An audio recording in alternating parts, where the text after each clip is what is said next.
The RBA has slashed interest rates. This means the election drums are beating. But as the fight for hearts and minds heats up, a new political powerhouse is emerging and it's driving pollies to the digital battleground of TikTok. Baby boomers, your reign over Aussie politics is drawing to a close as a new electoral force rises. Hey TikTok, thought I'd hop on here. I really joined TikTok for one reason. The looming federal election, set to be the first in Aussie politics, where Gen Z and millennials outnumber boomers. By May, they'll make up nearly half of voters. Boomers just 33%, which is why TikTok is emerging as a key campaign battleground. Roses are red, violets are blue.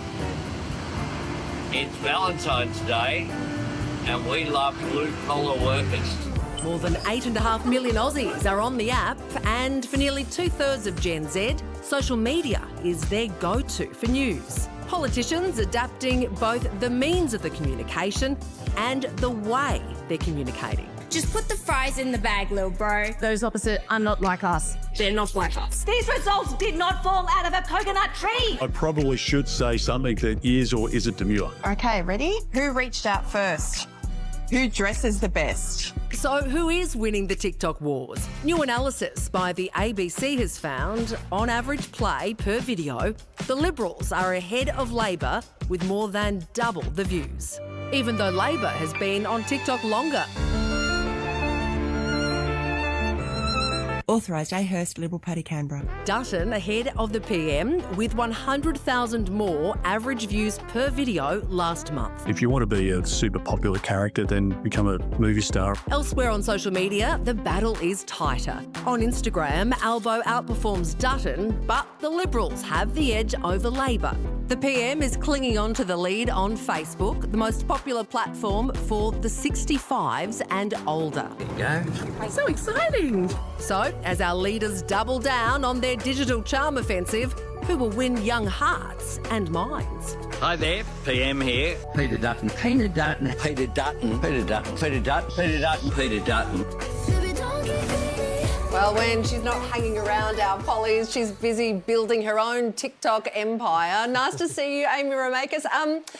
Do you think that likes and follows necessarily translate into votes?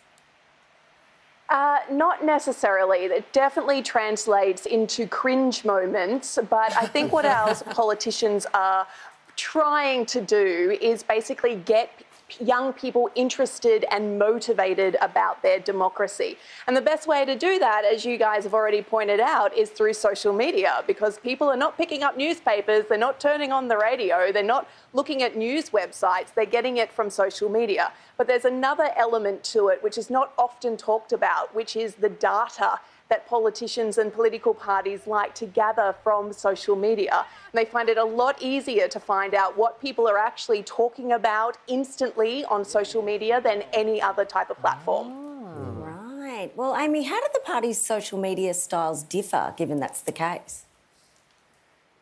Well, it's kind of interesting because if you went back before the election where Labor won, you would say that the coalition was a little bit more staid and that Labor had, you know, the youth, and you had all of the Bill Shorten memes that were going through and all of like the meme lord stuff that was happening. But it's pretty hard as government to be like a meme lord because it doesn't work when you're talking about serious issues. I mean, roses are red, violets are blue, robo-debt sucked, we'll be there to protect you doesn't quite work when you're the government, but it does work when you're in opposition. Meme lord, you say? Meme lord. Obviously, there's a lot of content going around. Is any of it about policy, or is it all just like sick political burns? Nice. Yeah, a lot of it is sick political burns. The government tries to put out a little bit more policy as they remind people that they've actually done some things while they've been in power, while the opposition is kind of going, hey, look at this sucks, doesn't it? Get angry about it. The really interesting thing, though, is that you've seen the coalition really embrace TikTok, which is the big bad in the social media. If you go back a few years ago, it was the coalition who were leading the charge, not to have TikTok banned, but to have TikTok severely monitored. I mean, it's not on government phones or parliamentary staffer phones for a reason.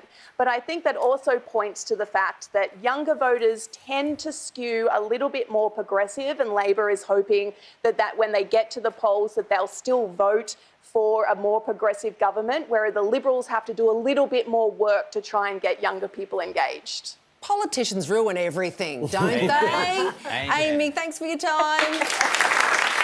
Thank you.